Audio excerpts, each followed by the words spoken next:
এই গাইস কি অবস্থা? তো আজকে ভাবলাম যে একটা ফুড ব্লগ করি, কারণ অলওয়েজ তো আমি নর্মালি এমনি ব্লগ করি, তো কখনো ফুড ব্লগ করা হয়নি। আজকে ভাবলাম ছোটোখাটো একটা হালকা পাতলা ফুড ব্লগ করি ভাই, কারণ আমি এই রাফসানের মতো অত বড় ব্লগার না যে হচ্ছে দামি দামি রেস্টুরেন্টে যা ফুড ব্লগ করবো। তো ভাবতেছি আমাদের এলাকায় একটা ছোট ফুড কার্ট আছে, হ্যাঁ।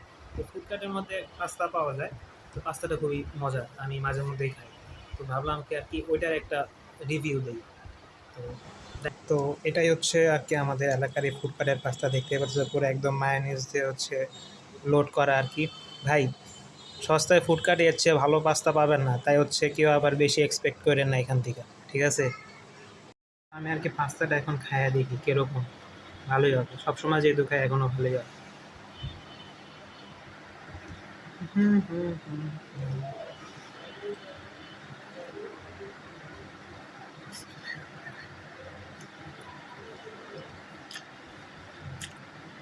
হ্যাঁ, ভালোই, সবসময় যেরকম স্বাদ থাকে এখনো সেরকমই স্বাদ আছে। তো তোমরা কখনো যদি পুরান ঢাকা আসো, আমার এলাকায় আসো, অবশ্যই পাস্তাটা ট্রাই করবা। তো আজকের মতো গুড বাই, আমি পাস্তা খাইতে থাকি, তোমরাও রেস্ট নাও। আল্লাহ হাফিজ।